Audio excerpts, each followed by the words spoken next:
Well, hello everyone. Welcome to another exciting episode of Certified Forgotten. I have to admit, we're recording this episode on November 2nd. Halloween's over. I'm feeling a little bummed. I'm feeling a little bit of the post spooky season high. I put on some Sufjan Stevens Christmas music today. It feels like a real transitional piece. So Oh, it's a bit of a bummer, but you know what? Spooky season lives inside of us all along. The real spooky season was in us all along. If you are listening to this podcast, then you are listening to still the only podcast that deals with horror films with 10 or fewer reviews on Rotten Tomatoes. That is our criteria, and we are fucking sticking to it. I am joined, as always, by my partner in crime, who may also be feeling some of the post-spooky season blues. It's Matt Donato. How you doing, bud? okay. Number one, fuck you. You're part of the problem. No Christmas music until December. Absolutely not. No.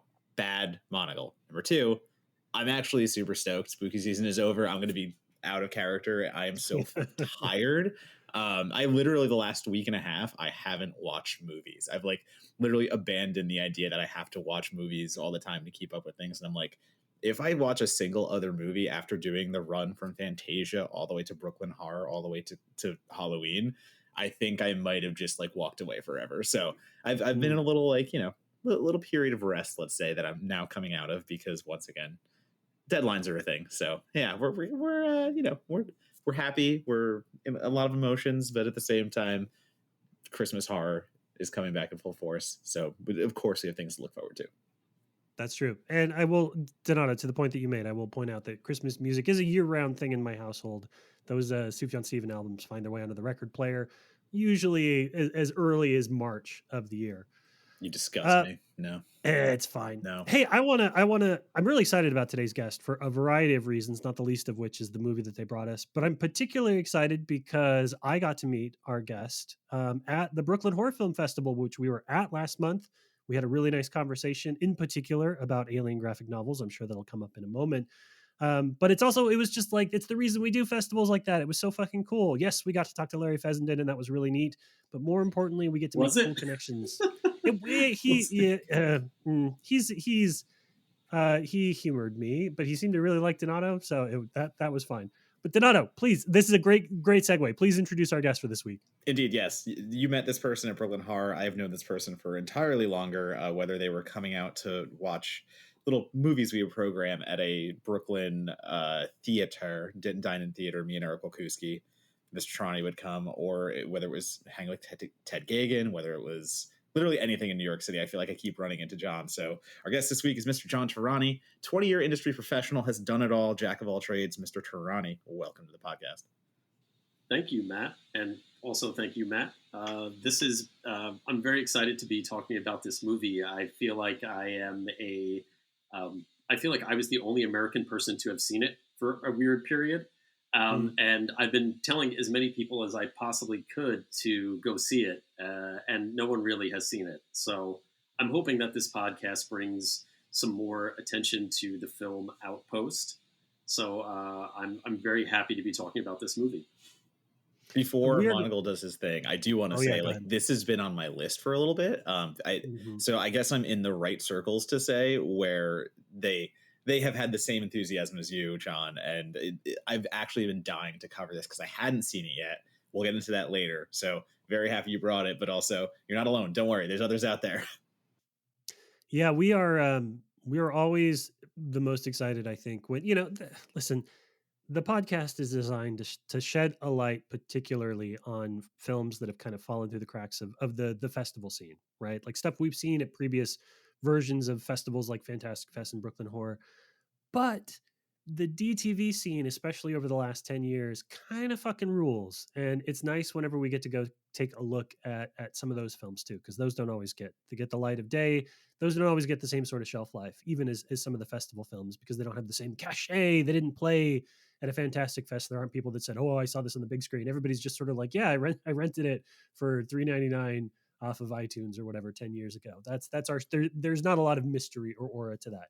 So super happy to be talking about a film like this. But before we get into all of that, John, I want to start off by talking a little bit about your relationship to horror. Donato introduced you as a jack of all trades, which I think is a really fun introduction for anybody to have.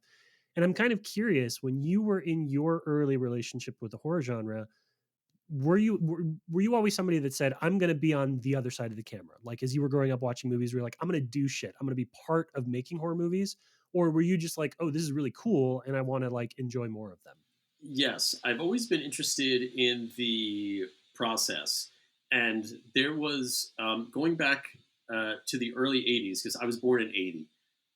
There was a show on Nickelodeon hosted by Leonard Nimoy called Stand By Lights Camera Action, and they would just do half-hour behind-the-scenes little features on movies that were coming out at the time. One of the ones that I remember, one of the episodes I remember was on Return of the Jedi, and that just I'm not going to get into how I feel about Star Wars now, but as a 3-year-old, as someone who was 3 when Return of the Jedi came out, I could tell you I was truly, truly taken by the creature effects, the Jim Henson creature effects in that movie, even Mhm. though I knew how they were made from that show hosted by Leonard Nimoy. So I always had an interest in behind the scenes documentaries, and I would always watch behind the scenes documentaries when they would air on HBO. This going back to a land or a land at a time before the DVD extra. Occasionally, HBO would show behind the scenes makings of films to promote the film. Yep. One that I got really caught up in was 1997's Event Horizon, and they would show the making of Event Horizon before the film hit theaters. So I had been really caught up in the hype of that movie before I had actually seen it, and even knowing the behind the scenes story, I was still really into the movie when I finally got to see it theatrically. So the answer is yes. I'd always had an interest in wanting to be a part of the industry, either subconsciously or finally consciously. I didn't really understand you could have a job. Like, I knew Mhm. that people did have jobs and people did make these things, but I had no idea that I could do that too until I got to high school when I had a friend whose dad was involved in financing films and financing films in Ireland, and he had it. My best friend from high school had it in his mind that he was going to go to NYU while we were in high school. So basically, both of us, he was like, so I was like, whoa, you want to do that? I want to do that also. So we Yep. both applied to NYU. We both got rejected. We both ended up at Hofstra, and then while we were at Hofstra, I loved it. I decided I was going to stay at Hofstra and basically be a big fish in a small pond. He, which he regrets, went to and transferred to NYU and accrued millions of dollars in student loan debt, which he only just started paying. Which he only finished paying off now in his 40s. Sorry, Connor, but he's a very successful AD working on Dick Wolf projects. Okay. Yeah, So that's basically, he ended up in production, and I ended up in post. So, I but we're didn't know still we had friends. the. Oh, sorry. I was gonna say I didn't know we had the Hofstra connection. I don't know how that didn't count. I'm a Hofstra grad too. I went to the business school. Hilariously, I didn't go for Hofstra Film, which is a tremendous program. I had plenty of friends that go through it. But it's very funny that we ended up again in the same circles, having so many similarities that you said that, and like I immediately just lit up like, oh my god, like fucking another Hofstra grad. Like I never really run into them in the public. Yeah. Have you run into Adam Green out in L.A.? So I've never run into him. I have tweeted, I have texted stuff like that. I have never run into him though in LA Okay. because another Hofstra grad. I know one of the few. Well, yeah. So that's where I ended up. But before Hofstra, I actually had my first industry job. Technically, was I worked at my local video store, and it was an independent video store. It's the video store everyone would want to work at. They had the porno room, everything. So that was like my first official job within the industry, and that was And obviously, while I was there, I would take horror movies home, nightly, whatever. That's how I discovered the Phantasm series. I didn't even know about it until I was working at the Mm. video store, and we got what's called a demo tape for Phantasm 4. And there was a little documentary on the rest of the franchise on that tape. So I said, not only am I going to watch Phantasm 4 before it's out, I'm going to take home the rest of the franchise right now and just watch those. Because I'd never even, I've been completely, it was a blind spot for me, because here's the thing, if it's not playing on cable, there's really no way for me to even know about it back then.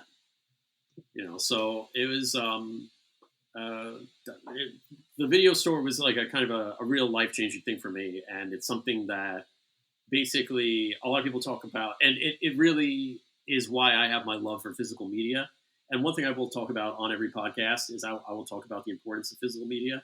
And what I will say to everyone is, you don't need to have 1,000 titles, but you do need to have your favorites, because, like I say on every podcast, Fahrenheit 451 can happen. Okay, and you're just like, oh, John, that's crazy. They're not gonna send guys around with flamethrowers to burn our physical media. Yeah, they don't need to do that. We gave it away willingly. They have the delete key. It's way easier than guys with flamethrowers. They just hit delete, Right. and there goes your movie.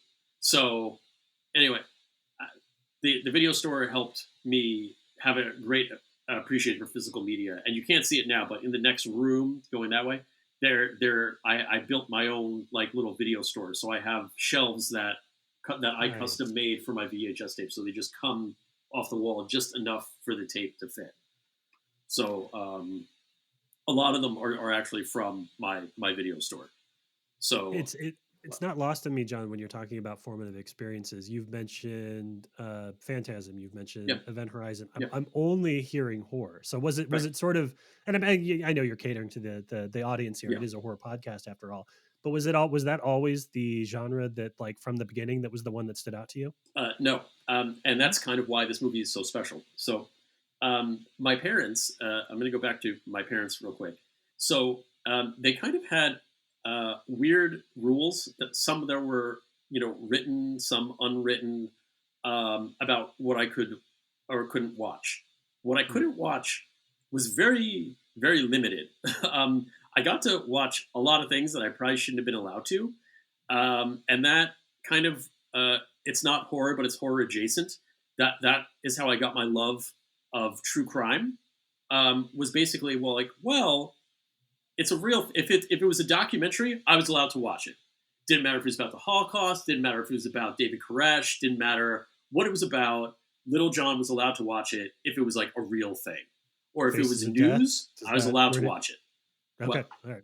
so I was gonna say Faces of Death. Where does that fit into the the that'll documentary come rule? later. Right? Faces of Death Okay, is all a right, whole all thing. right, I all gotta right. save Faces of Death for because I'm involved in some.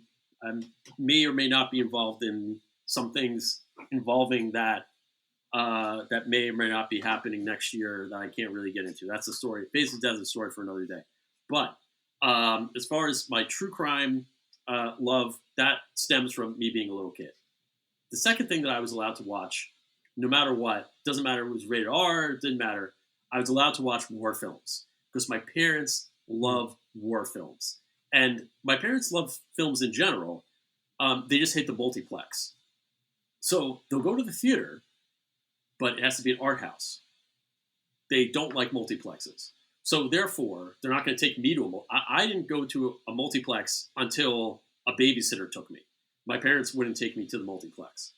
So basically, and because they love movies and they wouldn't go to the multiplex, they had the best cable package that they could get from when I was a kid. Like Respect. I don't remember not having HBO. I don't remember not having cable. It's like when cable was available in the early '80s, they had it. So my first time seeing Star Wars, it was on a Betamax tape that they taped for me. My first time seeing Raiders of the Lost Ark, it was a Betamax tape that they taped for me. So a lot of they would tape things and let me watch. If it was on late at night, they would tape things and let me watch them. So basically, to answer your question, is aside from horror, I was really into these war films that my parents would watch. And two of my favorites kind of directly are related to Outpost, and those are The Dirty Dozen with Lee Marvin. Okay, it's men on a mission. All right, and then The Guns of Navarone with which is an amazing cast. If you've never seen this movie, this is a very good movie. It's Anthony Quinn, Gregory Peck is like the leader of the team, and they have to like sneak their way through Greece, and then like climb up a mountain and blow up these two massive German guns, okay, that have been sinking ships in the Mediterranean. That's like the plot of the movie. And you've got Gregory Peck's the leader. You have Anthony Quinn, who's like this like Greek general. I'm trying like hard not to get my facts wrong. Just a quick like history background. Like so, Greece is at war with is with the Allied powers. So they're and they're at war with Italy of the Axis powers throughout World War II. So basically, like Gregory Anthony Quinn is is on the side of the Allies. With also, it's like an all-star, like the team is made of guys of different countries. So David Niven plays a British explosives expert, and it's especially cool to have David Niven in any World War II movie because David Niven is actually a World War II veteran himself. So this movie definitely shaped my appreciation of Outpost. This like multi-ethnic team being sent into this like seemingly impossible situation. So like war films are definitely something that I've always had an affinity for, just because I can't remember a time where I wasn't watching them. Like I remember the first time I saw Dirty Dozen because I got really upset when I didn't cry, but I got really upset when James Brown gets killed at the end. I thought that was like such like a ripoff. I was like so mad at that. But I can't remember having not seen The Guns of the Navarone. I just it's like a thing where I just have always been aware of it. I just always remember it. It's always interesting to me to hear like our guests come on and tell stories like you're telling, and they tell their upbringing and they tell like the rules of the house and stuff. And the rules of my house were so simple. It was just like, if you're not 13, you don't get to watch PG-13. If you're not this, you can't watch that. Like anything bloody is bad.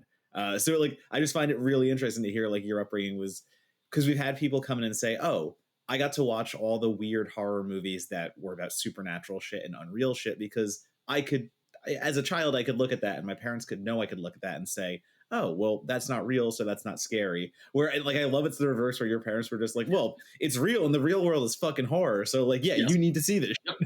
Yep. So I can measure my life kind of in true crime moments but that's more of like a TV. Those are more like TV moments. So I don't want to get into those too much. I'd rather just talk about the movies right now. The way I watched horror was I would just get up early. I would get up at like 4:00 in the morning, and there'd be movies still playing from the other night, and that's how I saw Killer Clowns from Outer Space while it aired on cable. So that's how I would see horror. Was I would just wake up early and watch it then. So and then also by the time I was 13, they stopped paying attention to whatever I was doing anyway. So it was like, well, we're not gonna, it's basically, my parents had 3 kids, so I'm the oldest. So basically, it was like, we have this nice TV in our living room that has cable. We want to watch that, so we have to give these 3 asshole kids their own TV so that they're in their rooms, like away, watching whatever. I'm sure it's fine, and we can watch whatever we want on this nice TV that we have. So that's kind of how, that's just kind of how it went. So by the time I was 13, it was, I had my own TV in my bedroom. I was being fed cable. So, I just, that's when I really got into horror. So like Brain Scan, is something like, so like those like early to mid 90s when the early 90s films were coming on cable, like that's when I really got into horror with, Demon Knight, From Dusk Till Dawn, Jason Goes to Hell. um, uh, whatever, Brain Scan, as I said, Lawnmower Man. Like those films were the ones that I was really kind of like, those were like the first horror films I was intentionally watching by myself, that I was not sneaking around to watch. I love the I'm the oldest of two, and I love, and it's come up a couple of times with friends and people I've talked about. It does feel like your parents get to a certain age and they're like, well, if we were going to fuck them up, it would have already happened. And so they basically just like, they're like, the reins come off a little bit. And they're like, media is a battle that we don't want to have. Like, you can read whatever books you want. You can watch whatever movies. We know where you are at 10 p.m. every night. That's the battle we want to fight. That's the one that we win. So you're certainly not the first person I've talked to who's basically been like, yeah, like in my early teens, my parents were like, you're not gonna be a problem. You go ahead and watch whatever you want. Yeah. So they stopped paying attention to what I was watching. I love that. Time, so.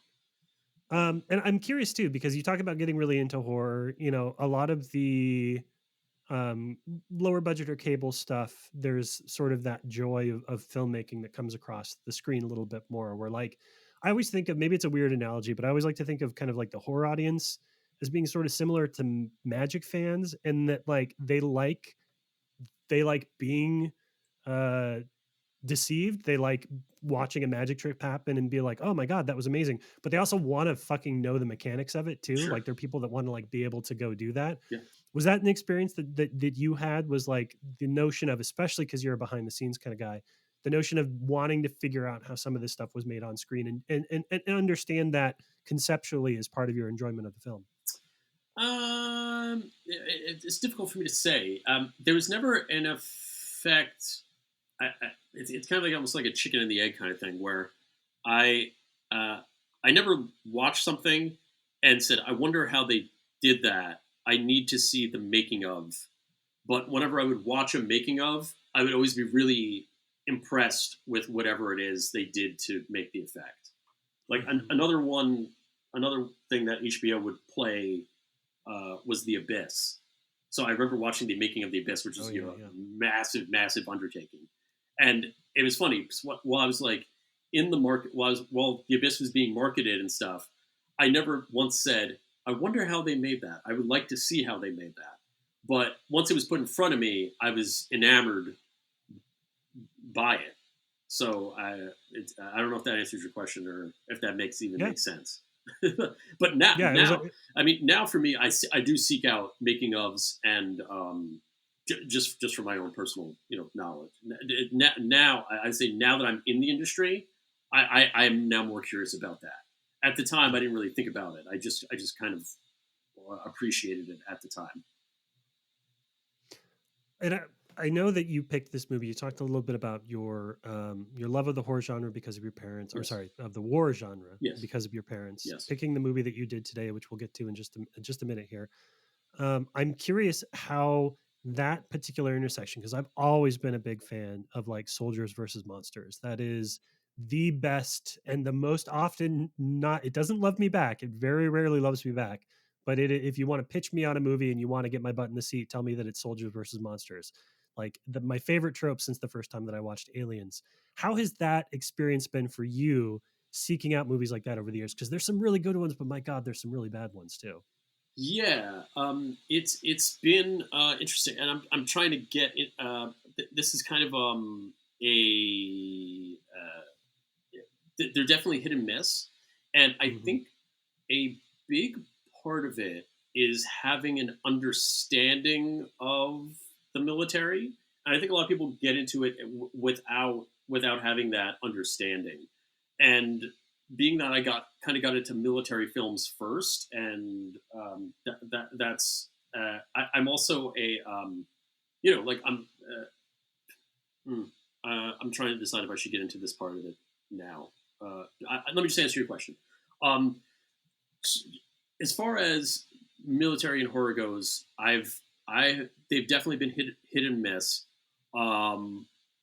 Before this movie came out, I had been really into seeking out the movie Shockwaves. Say, that's a really good name for a podcast. I don't know if you guys have ever thought about calling this podcast Shockwaves. It's unfortunately it's not up for grabs. Yeah, It's not. So there anyway, may be some folks that have taken it. Yes. I don't know, but anyway, let's.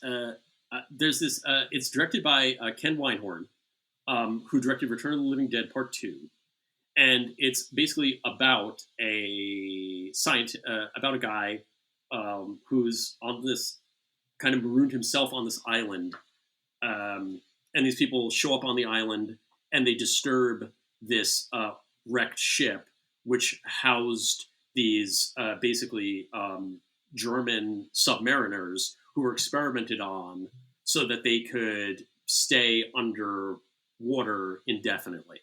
He explains through dialogue that the idea was that they could be part of a submarine that would never need to surface. And when the war ended, he scuttled the submarine. So wrecked,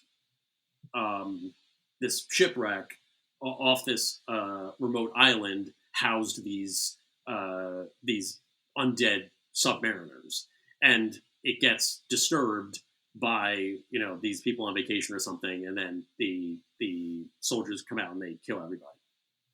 I thought this concept was awesome. The execution I thought was maybe not so great. I went back and rewatched it just so I could compare it to Outpost. I rewatched Outpost and then I watched Shockwaves just to see how not good it was, if it was as poor as I remember.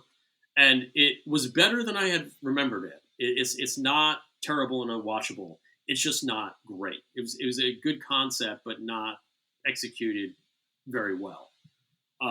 That's an example of one that I wish was better.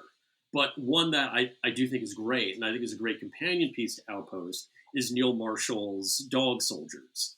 I feel like that's really good, and there's a lot of similarities to that and Outpost. And I feel like they would make a really great double feature.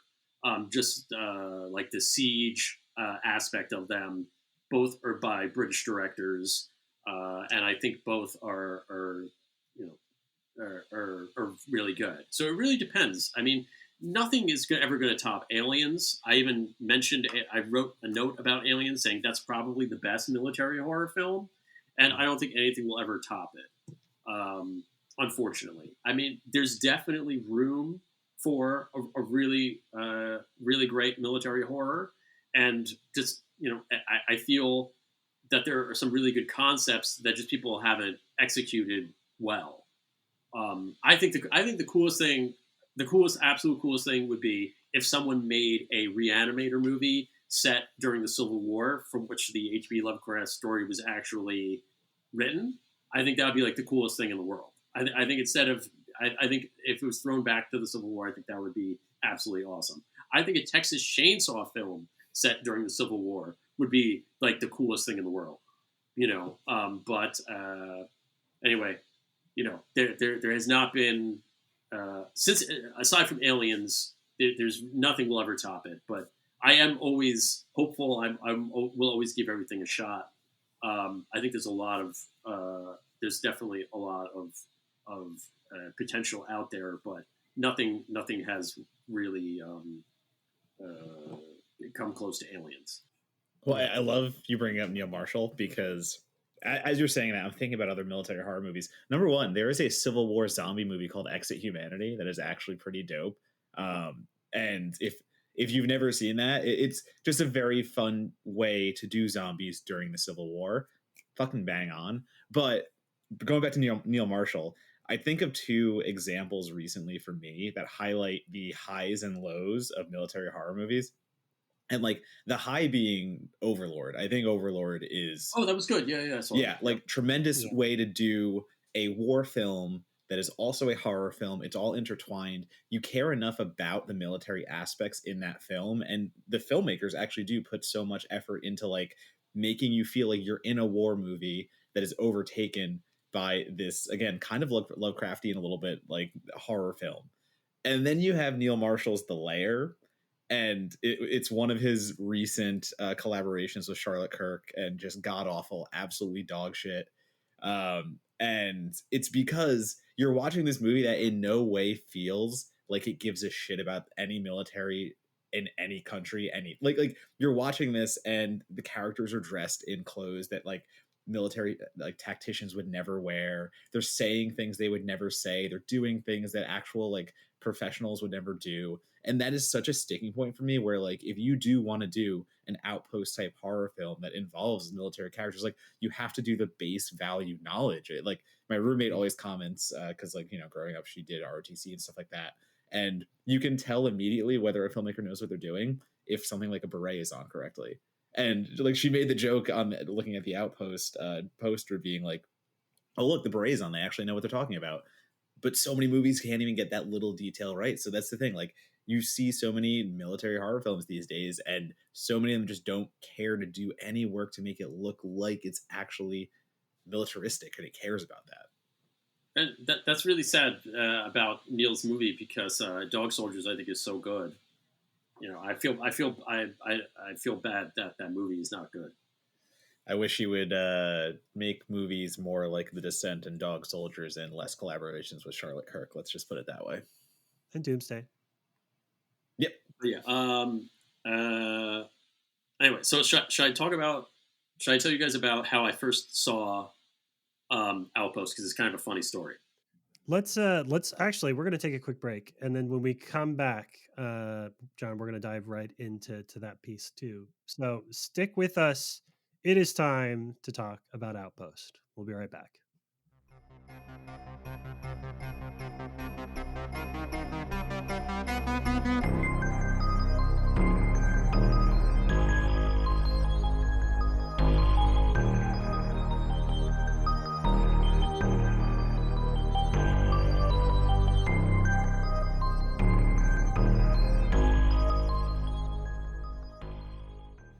All right, everybody, welcome back. So on this week's episode, we're going to be talking about Outpost. Here's my little spiel. I'm going to read it word for word. Outpost is a 2008 war horror film directed by Steve Barker and starring Ray Stevenson and the ever-terrifying Richard Brake. As a gun for hire, Stevenson's DC is used to going where the money takes him, so when DC is hired by a mysterious businessman to extract something of unknown value from an Eastern European war zone, he and his crew are quick to take the job. But soon, the squad of mercenaries find themselves facing off against the greatest of the cinematic baddies, a platoon of undead Nazi soldiers. The first of 3 direct-to-video movies in a trilogy, Outpost joined Punisher Warzone that same year as the films that would launch Ray Stevenson's action movie career. John, before we went to break, you said you have a story about how Outpost got put on your radar. I want to hear it. Lay it on me. Okay, so it's 2008. And I forget why, but I'm in North Hollywood and I'm staying at Spooky Dan's house. And at this time, Ryan Turek was also living at Spooky Dan's house. And Ryan Turek was working for Shock to Drop, and Spooky Dan was working for Bloody Disgusting. And this is before like streaming and links and everything. This is when you would get sent DVDs. So while I was staying on Spooky Dan's couch, the doorbell would ring every 15 minutes. Oh, it's DHL with some DVD screeners for, both people. Oh, it's UPS. Oh, now it's FedEx. Now it's some hand courier, something. So DVDs would just pile up in this house of movies to watch. So basically, at the time, the 2 movies that everyone had seen that I needed to see were Inside and Martyrs. So I'm like, okay, well, I'm just going to take those out of the stack, and then I see Ray Stevenson, staring back at me in this movie called Outpost, and I'm like, that looks cool. It's and then Dan said, oh, Rue Moore gave that movie a good review. So I was like, oh, all right, well, I'll watch it, but I'm going to watch it last, because I don't know anything about it, and I have to see these. I have to see these other 2 films. So I watch them, and I'm like, all right, they're okay. It's now late at night. Everyone has finally gone to sleep. I'm the only one awake, and I put on Outpost, and I was with it from start to finish, way more than I was with Inside or Martyrs. And I would say the reason why I was so with it is for a couple reasons. One, there's the background that I mentioned that I have about like war films and men on a mission films. But Hmm. what you don't realize is there were two other things that were happening in like the news at that time that really kind of stuck with me, either consciously or subconsciously. So the year prior, in 2007, there was a thing that happened in Iraq called the Nisour Square Massacre, and this was a incident where mercenaries, or as they're called now, independent security contractors, Hmm. um, allegedly opened fire on a group of innocent people in Iraq. Okay, now this kind of put mercenaries or independent security contractors in the news at the time. So I kind of like started like, all right, and people were talking about them at the time. They were called Blackwater. They're still around. They go by a different name. I was like, oh, this is. I thought maybe, oh, is this how like Blackwater gets hired?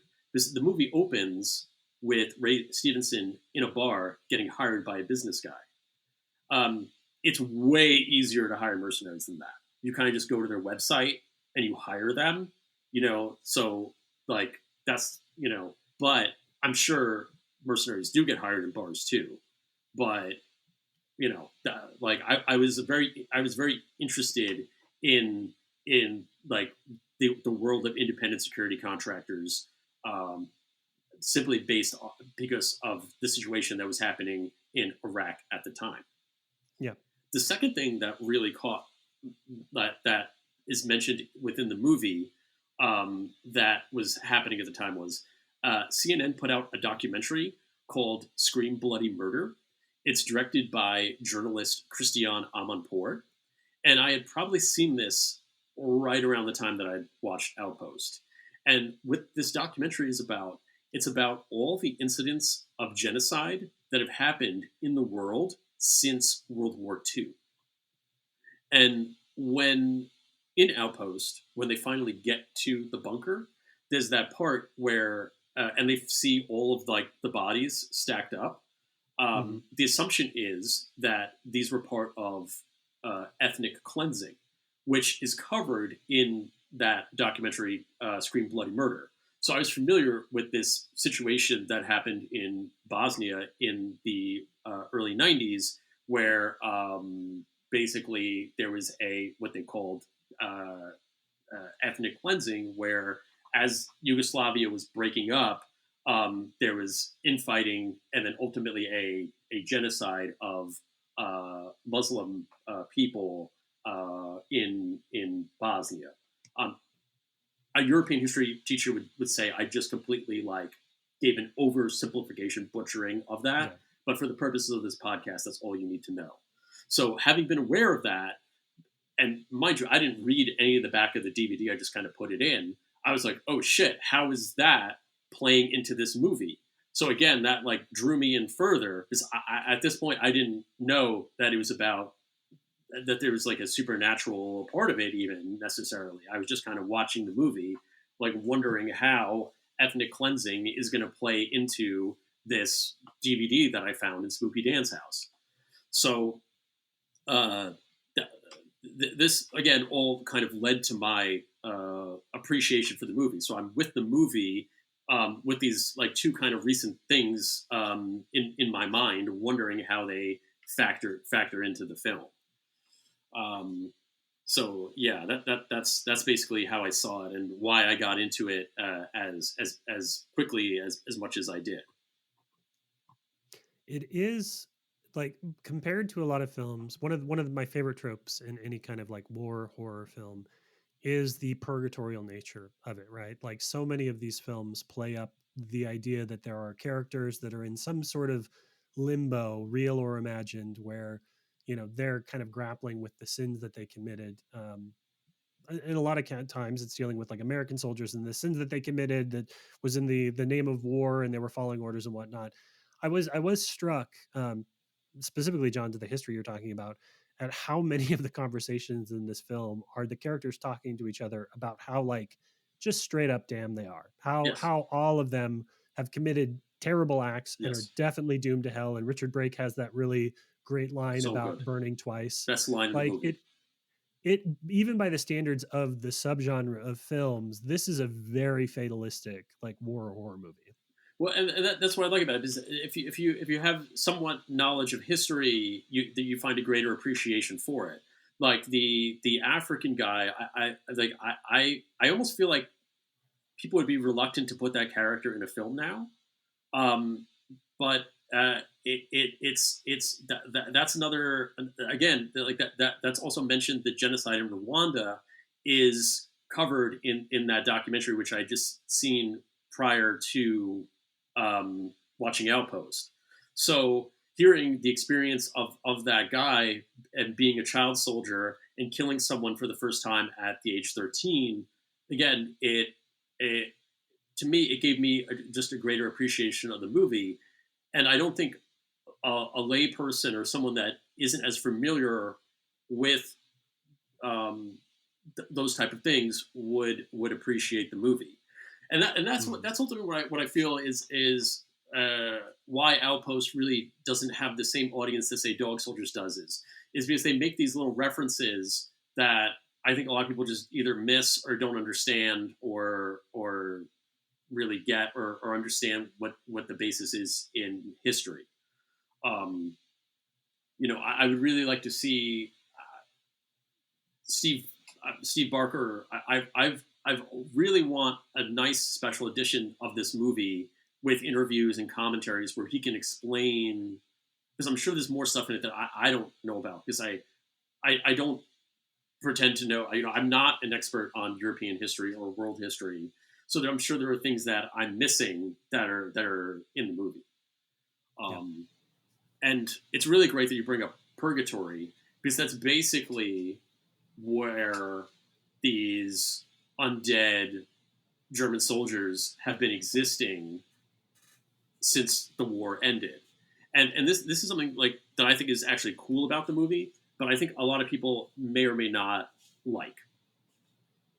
What I think is cool about this movie, and what I think works for this movie, is they never truly establish like the rules, and it Yeah. works for this narrative because there was these we learn as the movie progresses that the SS were doing experiments in this bunker on German soldiers to do two things: one, bring them back from the dead, and then two, make them be able to appear anywhere at any time, the bending of space and time. And that's what the machine within the bunker can do. And that's, we ultimately find out what Ray Stevenson and the mercenaries are there to secure. They're there to secure this machine that can bring people back from the dead and bend space and time. Okay? But the thing is, obviously, the zombie soldiers did not appear on the White House lawn as intended. So the machine kind of works, but it doesn't actually work the way they wanted it to.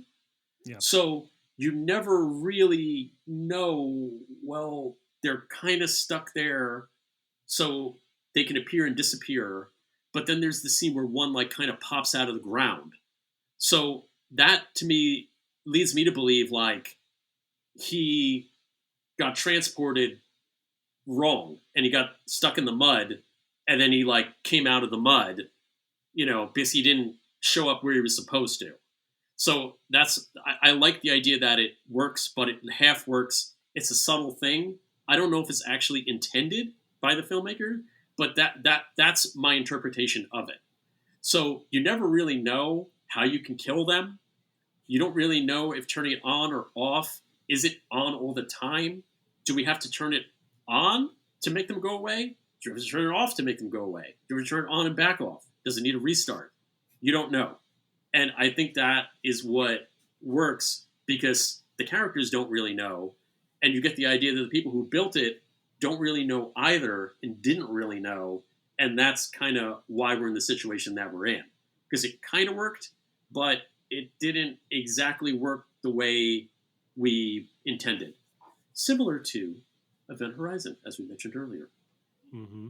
Well, I like that for the purgatorial nature, because going back to the question prior, Monocle, where you asked, like, this is one of those movies that why isn't it more appreciated, something of that nature, and we'll get to that later, obviously. But in the quick response to that, it's because this isn't really a fun action film. It's not Yeah. something like Overlord. It's not something like even The Layer is trying to be, where it's action forward military horror. This is very much like number one, a condemnation of war. It's a condemnation on anything you want to go down the list: genocide, war crimes, experimentation, military experimentation specifically. So all of those themes and everything it's trying to say there, I think it works with that nature where the Nazi ghosts, I think they even refer to them, because like they're zombies, they're ghosts, they're whatever they are. Whatever they are, in the end, they're just there to kill these soldiers one by one. They are all reliving their sins. Like, like the one French soldier the entire time clutching onto his rosary and recalling all the dead bodies he's created, or Richard Brake playing a pitch perfect American stereotype like the jarhead soldier, just doing, I love he's just playing his character from Doom, and that sounds so fucking stupid to say, but the moment where he takes the joint out in Outpost, I'm like, holy shit, he literally is the same character from Doom. Like, he's playing the same gun nut crazed American soldier who just gets high and kills people. But all that stuff together, I think that is what makes Outpost so intriguing. And again, I had never seen it until I did the watch for this podcast. I immediately am obsessed with it in a way where it's able to tell the story of how fucking vile war is, and it puts these soldiers in that scenario where they just have to reflect on it. And even Ray Stevenson's character, they all just commit to the fact that they're not getting out of this alive and they don't deserve to. So it's hard to sell that package. It's hard to be like, hey, fun Friday night at the movies, let's go see Outpost and then feel real bad. And John, you compared it to Dog Soldiers earlier. I mean, when I think of Dog Soldiers, one of the first things that popped in my head is where the guy throws down his weapons and is like, "I'm gonna go fist to claw and punch the werewolf in the face." It is an interesting observation, Donato, but I think it's absolutely true. This is not a fun movie, which does not mean that it's not a fun movie. It just means that this movie, when it's pitched to you as a soldiers fighting Nazi ghosts, it is nowhere near as lurid or as campy or as nudge nudge wink wink to the audience as you expect a premise like that to be. Well, and I think that's why I like it. This is one thing that I would that I think a lot of detractors of this film would say. They would say, "Well, I didn't care about anybody," and I would say, "Well, I didn't like anybody, but I wouldn't say I didn't care about anybody." I wanted. I mean, the thing is I wanted to find out how. I wanted that guy to get the machine out. Honestly, I wanted, and I didn't really like how you're right. They don't deserve to get out, and they don't get out. Spoiler, but it is, and that's okay because they're all terrible. But I did feel for them, and I did want them to succeed. I did care about them, but I didn't like any. I wouldn't want to be around any of them. Because they're products of war. Like, that is the other part of the commentary is they are all products of the system that they were brought into, the system that made them heroes, or whatever you want to call it, the system that literally they're getting paid as mercenaries for. So once again, it is just the all-encompassing thing that war just ensnares people, and they can't get out. It's just the thing they know, the thing they do, and that's not to say that is an evil thing. It is just part of, unfortunately, what happens. Right. And what's the scene with Ray Stevenson when the businessman is asking him? They're kind of doing that gallows conversation right before they know that everything's about to go sideways, and he says, "What do you do when you're not, a gun for hire?" And he looks at him and says, "I drink." And that's the end of the fucking conversation. Right? That is the wavelength that this movie is on. And again, just like on Halloween night when you put it on with 8 people in your house and you're like, what? It is, you got to know what you're getting into. It's also, I mean, knowing like if you have an understanding of mercenaries and how they actually are, how independent security contractors are hired, it's you would have to assume that these are the worst of the worst, because Yes. if they were not, they would be working for someplace like Blackwater, or I forget what the company is called now. But the company does exist now, and you can hire them. But the thing is, those guys get paid like those Blackwater guys. They get paid a lot of money a year to do what they do. So if you're picking them up in a bar, they probably are not reliable enough to work for one of the bigger firms, and that should tell you something that these basically this is like the scum of the earth, Yeah. literally, that this guy is hiring to retrieve this thing. I You know, don't. when we were going in and watching it, I was expecting, Dog Soldiers immediately came to mind for all the reasons you said. And when I'm sitting down to watch it and there's the zombies thing, I'm thinking like, oh, Overlord, and I'm thinking of shockwaves, and I'm thinking of all these kind of things. I think the film that it reminds me the most of, having watched it now, is actually William Friedkin's Sorcerer, Oh, about like interesting. a kind of a group of damned souls Yep. that are like taking on a job that is going to kill all of them, and that we all know on some level that's going to happen. And I mean, does it execute as well as Sorcerer? No movie could. No movie ever will. But it is. We always talk on the show sort of about companion pieces, right? Because you sell a movie on the back of another movie. If you can, the film criticism industry is basically, oh, it's like this and this mashed together. And it struck me that like all of the touch points that I would think of for a film like this, I had to throw out the window. I was thinking of things like Sorcerer instead, which is I'm a high compliment, but also again the weird vibes. Well, I had one. So I because it was actually sold as Platoon meets The Sixth Sense, Yep. but I would say it's Wild Geese meets 13 Ghosts. I would watch that movie. I I mean, did watch that yes. movie. I get the 13 Ghosts way more than the Sixth Sense. Like that Yeah, to me makes way more sense. yeah. Well, I mean, I like any movie that tries to scientifically explain ghosts, where it's like, okay, so like they're there because they were the intention was for them to be transported through space to go someplace else, and then they basically got stuck in between point A and point B. So that's so I like that loose explanation of why they're there. Because I mean, if they're just zombies, they could just be wandering out throughout Eastern Europe, Hmm. killing people. But they're stuck in this space because of the machine. Well, John, and that makes me want to ask you the question. This movie takes a very like we've seen it's the Mike Mignola of it all, right? Like we've seen the occult and Nazis Yes. before in Hellboy and everything else, and Yes. that's never not a good time. It's Right. always a fucking good time. Don't get Yes. me wrong. This movie tries to science it up a Yeah. bit in a way that a lot of these films don't. And so we're talking about the differences between these and other movies of its ilk. When a movie takes a premise, which is basically like Nazi ghosts, and Event Horizon is another example, and all these things, when a movie tries to ground it at least a little bit in some sort of like practical real world like physics type thing, is that a bonus in your book, or would Yes. you prefer that they had basically been like, oh yeah, they did a spell and now here they are? No, I'd like the scientific explanation. I like it. It's like they got trapped in between point A and point B, Hmm. and that's why they can't leave this this space. And I like that they've been for the past 70 years they've been just getting angrier and meaner and wanting to be able to leave.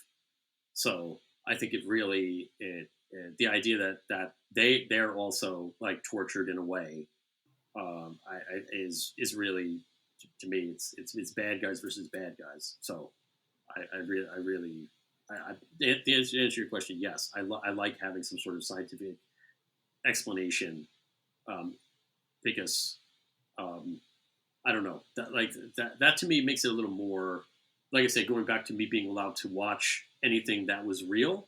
That just increases my appreciation Hmm. for the for the film.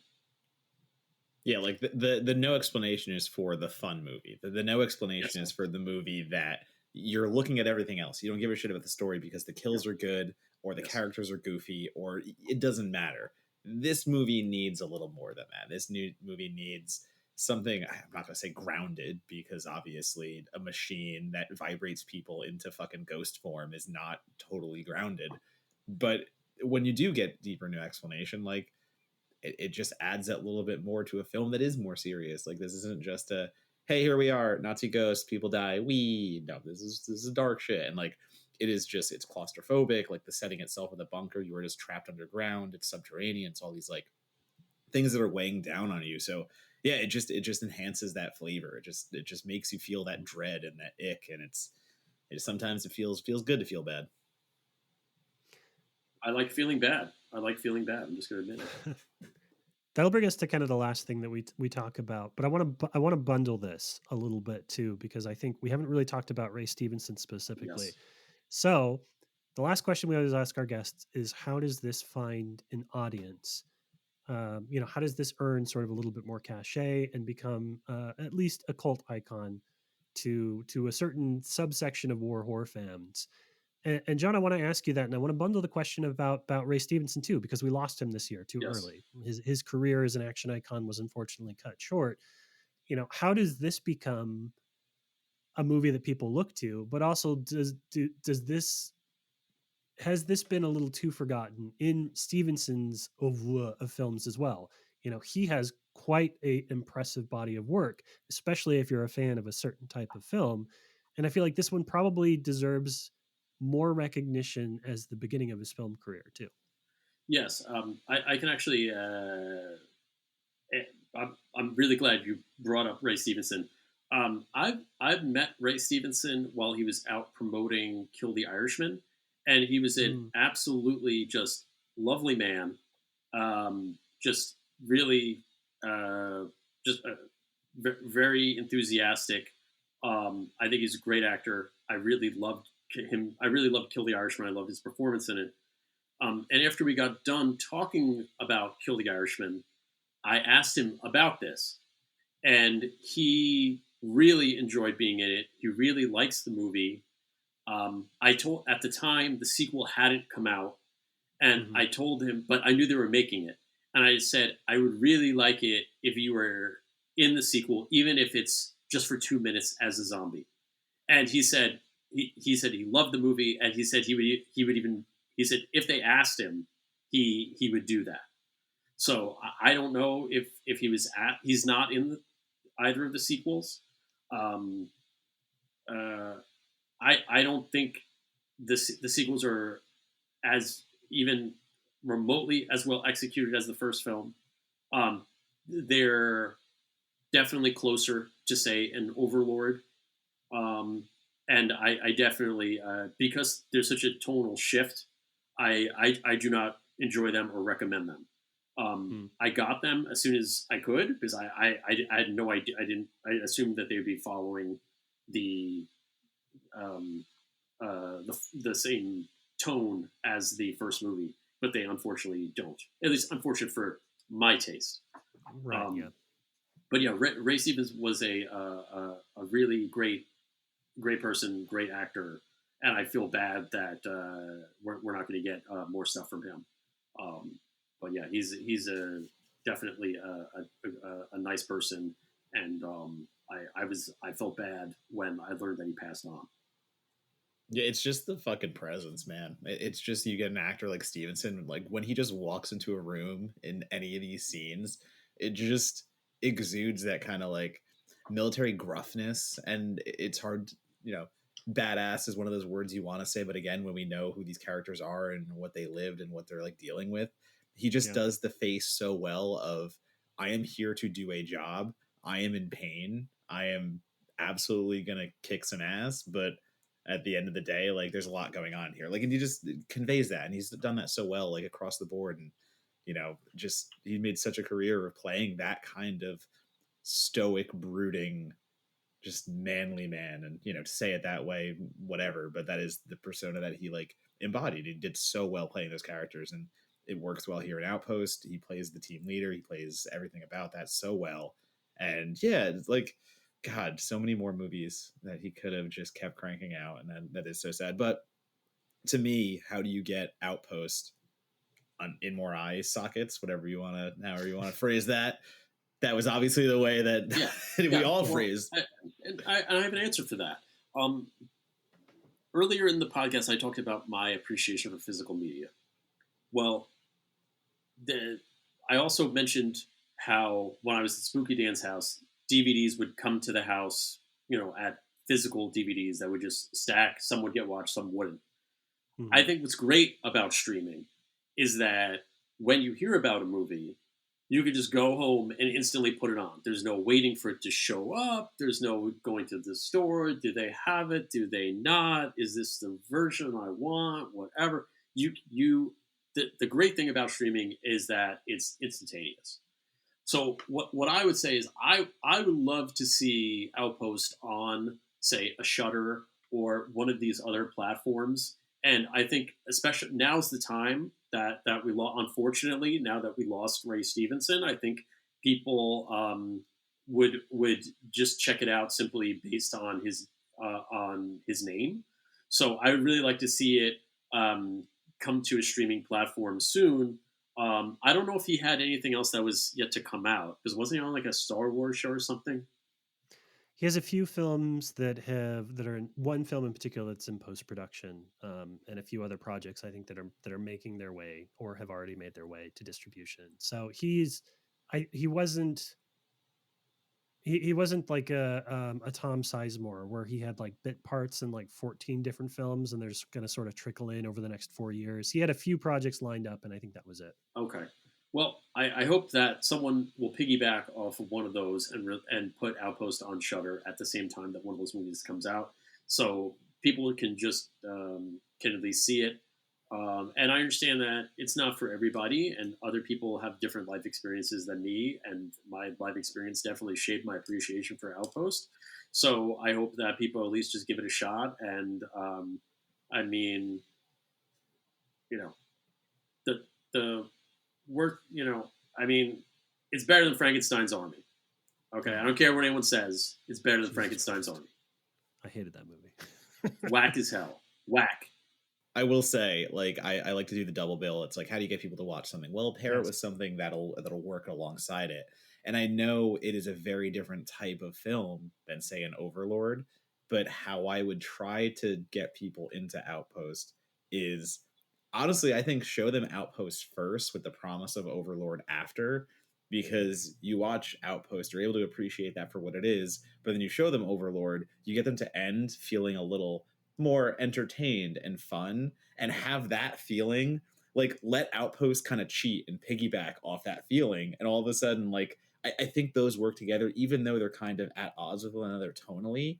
They both represent at least two sides of the spectrum of military filmmaking. And again, you close with something that is a little more, it's weird to say upbeat, it's weird to say all these words, but we just had a Yeah. Halloween party and I literally put not Outpost, sorry, Overlook on the TV on mute and just let it play. And like we just sat there looking at it going like, yeah, it's fucking rules every 5 minutes. Just look over and be like, yeah, this movie fucking kicks rocks.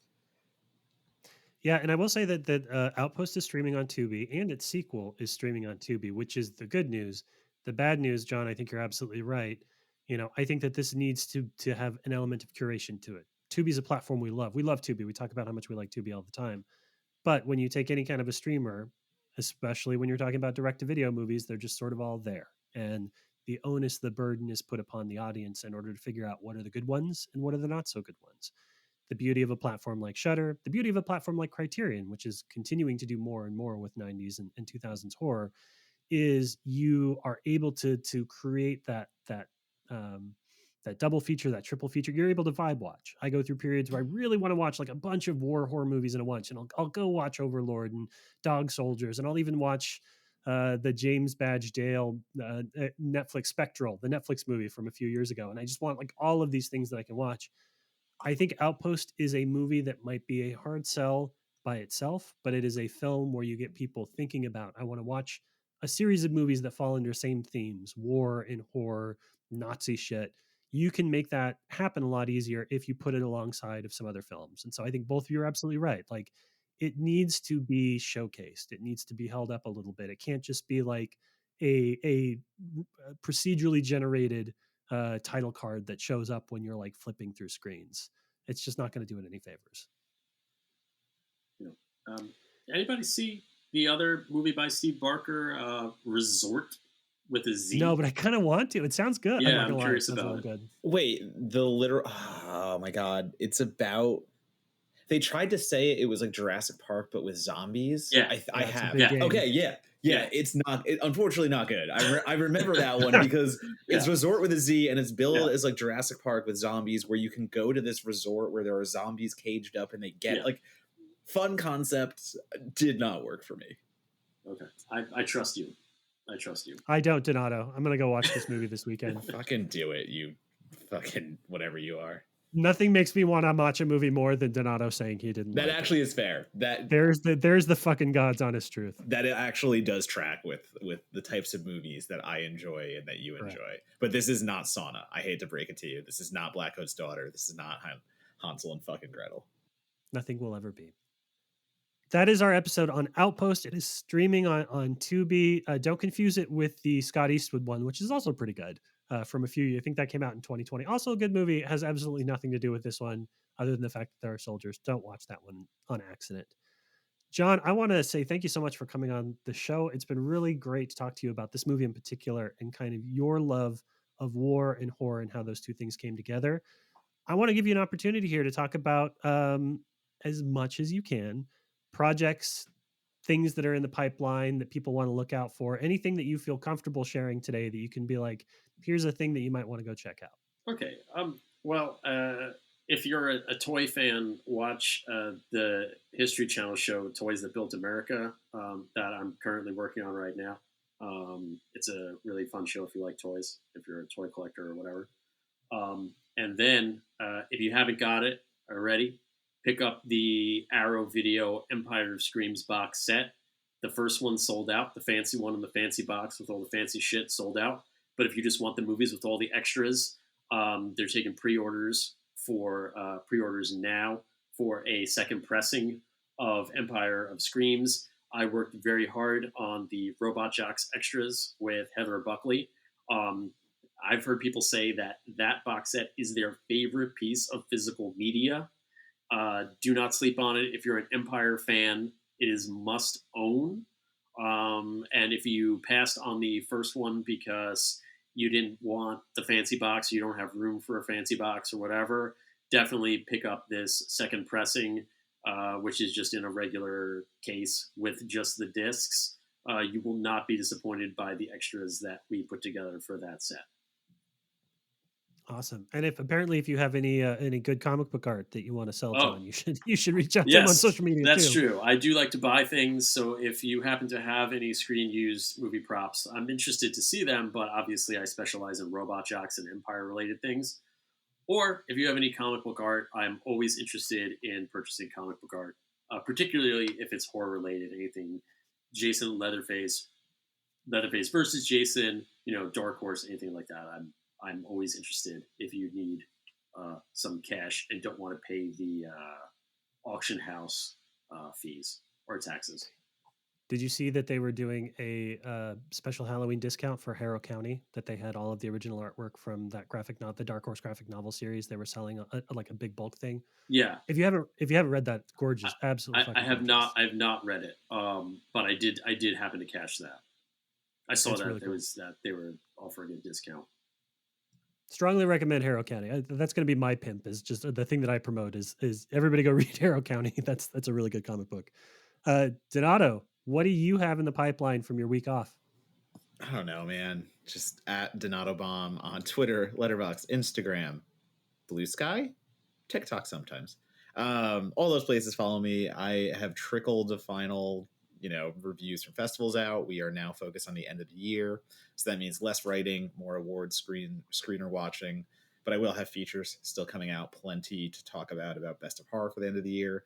I'm gonna hit send on a draft tonight for a new Fango piece, and yeah, thanks. So I got plenty of stuff coming in down the pipeline, but I am too fucking tired to understand how much work I still have left to do this year.